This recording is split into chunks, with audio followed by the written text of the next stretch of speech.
The final piece is just to ask and invite Pauline McKeown, the new Chief Executive of Coolmine, to talk to you for a few minutes.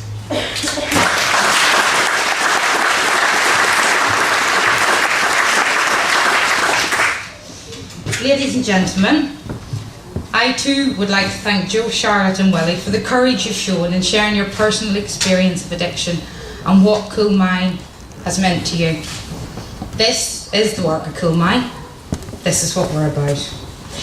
We believe here in Coolmine that everyone should have the opportunity to overcome their addiction and to lead a fulfilled and productive life. This is our overarching vision, and it encapsulates our belief that treatment and rehabilitation does work, particularly when enhanced with evidence-based treatments. Secondly, accessible treatment services are pivotal to supporting drug users. The example we use here is our partnership work with Anna Liffey Drugs Project. For many years now, the two organisations have worked together, one in a harm reduction capacity, another in an abstinence-based rehabilitative capacity, but to work with a client group entrenched and complex needs drug users to ensure that they have access to treatment and rehabilitation when appropriate. And finally for us, it's about having a rehabilitative continuum of care.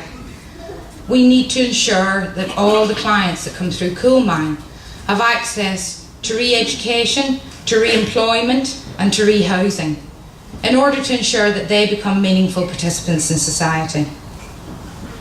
I am very honoured to stand here today as the newly appointed Chief Executive of Coolmine, an organisation that is regarded as innovative, as dynamic and as responsive to the client needs. This is attributed to those who have gone before me. Today, what we know in 2013, and this is based on our first 3 month statistics, is that we have a changing client profile. The clients presenting to Coolmine now are older than once were. They're in their early 30s. We also see that these clients, we have a change in the drug use that's presenting also. Polydrug use is now featuring strongly. We see a significant increase in the prevalence of alcohol problematic use, and also benzodiazepine use, crack cocaine and cocaine use as well. We here in Coolmine see over 50% of our admissions in the first 3 months of this year from outside Dublin. There is a nationwide element to our service delivery. Again, we are witnessing an increase in the potential clients accessing our outreach services, particularly from within the prison and probation services. Again, over 30% of the referrals to Coolmine so far this year have been from the prison and probation service. At present, our mother and child programme in Ashley House, the only one of its kind here in Ireland, is working at full capacity with 18 women, many mothers and their children in residence. We are extremely grateful to the South Inner City Local Drugs Task Force for their belief in this unique service and the support in sustaining it to date. Folks, as you can see, Coolmine services are unfortunately now needed more than ever. And Coolmine is not new to the idea of organisational transformation. As with the other therapeutic communities out there, we've adopted changes, more postmodern approaches that advocate the introduction of shorter programmes, of evidence-based treatments, and of outreach and community-based interventions. We've delivered significant change to our programmes over the last 40 years, but all the while keeping true to our core values and the core values of the therapeutic community. We have the largest number of staff in any organisation in Europe that are currently trained in the community reinforcement approach.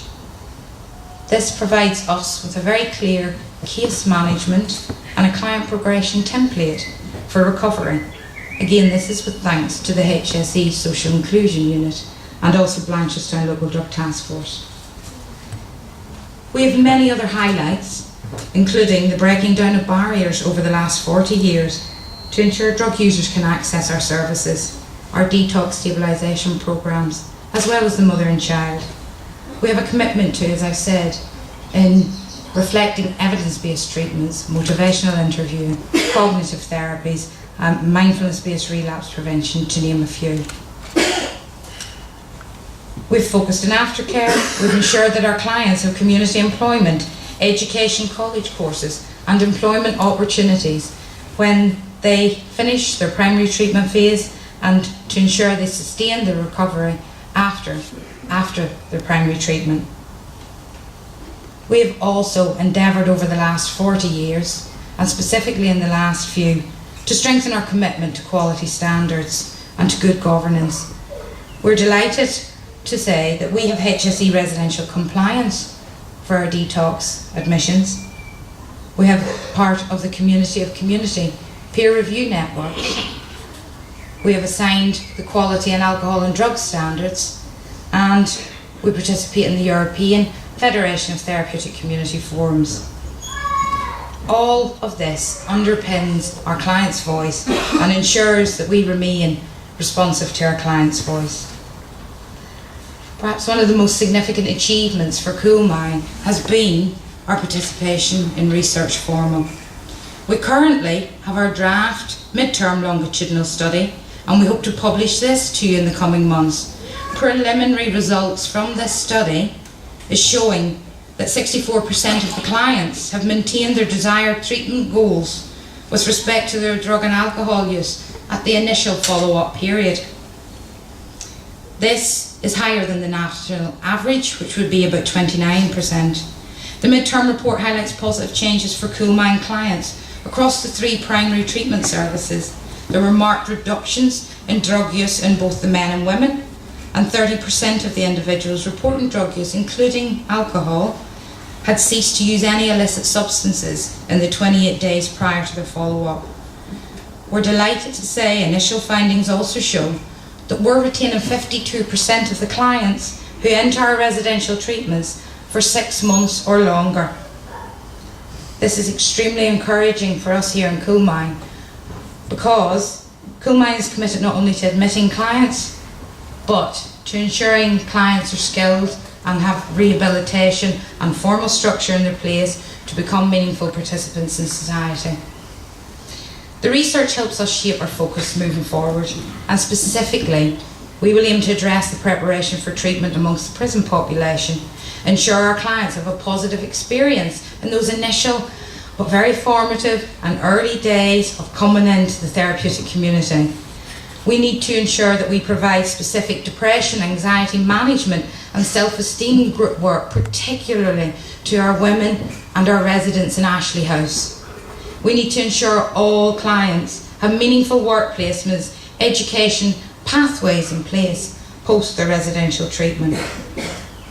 We will endeavour to address these findings in a timely manner.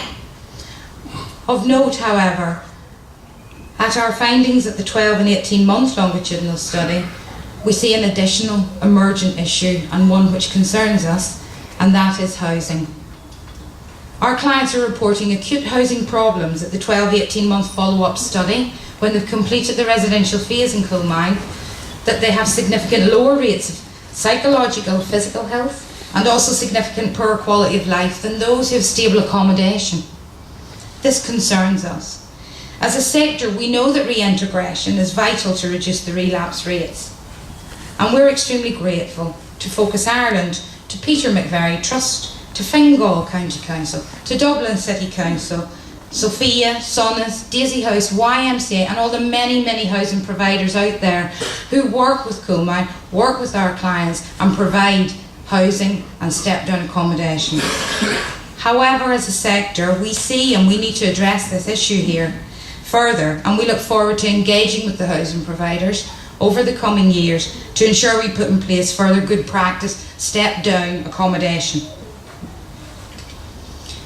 In summary, in Coolmine, we're committed to providing a measure of community-based alcohol detox to make Coolmine and the other treatment providers out there as accessible as possible to people who are presenting with alcohol as their primary problematic substance of use. Again, we're committed to working within the prison populations.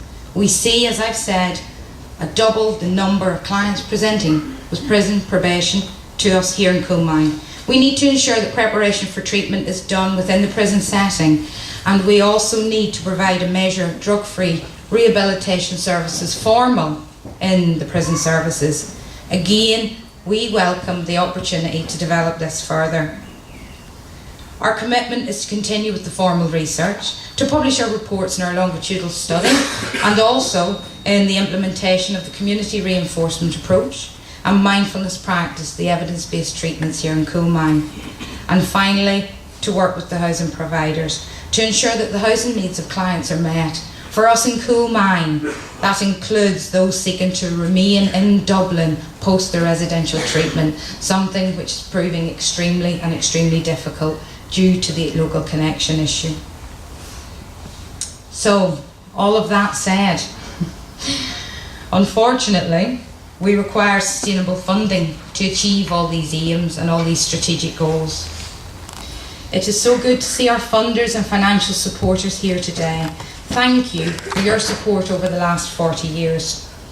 We're broadly speaking supported by the Probation Service, HSE, Department of Health, via South Inner City, Blanchardstown and South West Regional Drug Task Forces, the Department of Social Protection, Dublin City Council and also the Irish Prison Service. We would like to thank our grant providers over the last 40 years who have supported us and enabled us to respond to our client needs. Pobble, ESB, Ireland, ECDL, Baxter's, Vodafone, Community Foundation, to name a few. We would also like to take this opportunity to thank all of our donors and those who have organised fundraising events for us over the last 40 years. Your continued support is extremely appreciated. Since 2008, however, Coolmine, like many agencies, has sustained significant reduction in our core funding. We have seen our funding cut in the last 5 to 6 years in a total of 20%, which equates to about €600,000. The Board of Management and the leadership here in Coolmine have worked to ensure that the measures taken to manage this reduction minimise as far as possible the frontline services. We've increased capacity across all of our services whilst reducing staff. We've implemented a pay freeze, we've reduced salaries, we've applied reductions to our administration and management. We've developed good partnerships with a lot of providers out there to ensure services can still be delivered. However, there is a limit, and unfortunately we here in Coolmine have reached this. We're extremely grateful to Minister White and the Department of Health and his support to secure funding for Ashley House's creche service in late 2012. This is secure until 2013. We're also grateful to Minister Joan Barton, Department of Social Protection, whose additional support in late 2012 has allowed us to continue with the education modules here in our residentials and in our services, namely our horticulture and our cookery and nutrition modules. This is in addition to sustaining our community employment scheme. However, we are concerned about our detoxification services. We need to secure funding to allow Coolmine to continue to achieve in our strategic plan, which is to continue with the provision of methadone detox, but also to introduce a measure of community-based alcohol detox. Both of these are in line with the government's national drug strategy. Folks, we have launched our Friends of Coolmine campaign. It's aimed at both individuals and corporate organisations in late 2012. The purpose of our Friends programme is basically to generate ongoing income and support. Such regular support will allow us to plan for our services on the basis of known and committed income. We have included in the 40th commemorative booklet that you all have today a standing order form, and we would really appreciate if you all can sign up today. We would. Joking aside though, we would really appreciate if you were in a position to help us to sign up and become a friend of Coolmine, or indeed if you can even let others know and spread the word about this important campaign. We cannot continue with the range of current services. We have a significantly high client to staff ratio, 12 clients to 1 staff member. Good practice would be a maximum of 7. Our childcare funding is not secure beyond 2013. Our nurse funding not secure beyond autumn 2013. We do not have further reductions that can be made in our support services. Without a solid donor base, we may be in a position where we need to reduce the actual number of services that are provided by Coolmine. Thousands of people have benefited from Coolmine services over the last 40 years, and we are calling on you now and everyone that can to support us. We need standing orders today. A monthly gift of €10 helps provide a bed and treatment here where you are in Coolmine Lodge. A monthly gift of €15 provides baby supplies and food for one of our mothers and their children in Ashley House. And a gift of €21 helps provide a detox bed in either of our residential units. As you can see, Coolmine provides value for money. Folks, I'm going to finish up shortly, but as mentioned earlier, Coolmine has always been committed to partnership work, and increasingly so in the last number of years. Again, thank you to their sisters and colleagues and organisations that are here today. You're all very, very welcome. Without your support and engagement, we would not be able to provide the range of services that we have, or indeed provide that continuum of care to our clients and to their family members. The Probation Service, the Drug Treatment Centre Board, HSE Addiction Teams, Anna Liffey Drugs Project, Arbour House in Cork, Focus Ireland, Peter McVerry Trust, Pavey Point, Merchants Quay, Adapt CDT, Tolka River, Solsha, Oris Kildare, Reid, the list goes on, as you can see. But we're extremely grateful to you and your engagement with us. To conclude this morning from me, firstly, I'd like to thank you all again for coming here this morning, for attending and for supporting us. Secondly, I would personally like to take this opportunity to thank the management team here in Coolmine for their support to me in my new role as the Chief Executive. Paul Hatton, Jennifer, Catherine, Elisa, Amy, Tony and David Madden. I would like to pay tribute to our staff and volunteers over the last 40 years. Without their dedication, flexibility and the willingness to take on new challenges, the organisation would not have evolved into the sector leader that it is today. Thank you. Finally, very finally, I want to acknowledge our clients and their work as sampled in the publication that you have here today. Listening to our clients' voice enables us to ensure that we remain truly client-centred in our approach, and ensures that we continue to evolve and to remain responsive to their presenting needs. Thank you.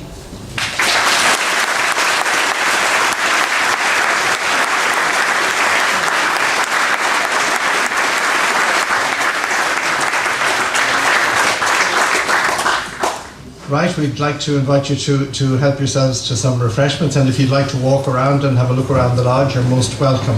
Can I just say today, I'd like to thank our sponsors, Usher Bathrooms, the Fingal County Council and Shay Kane, who actually helped to finance this today. Thank you very much.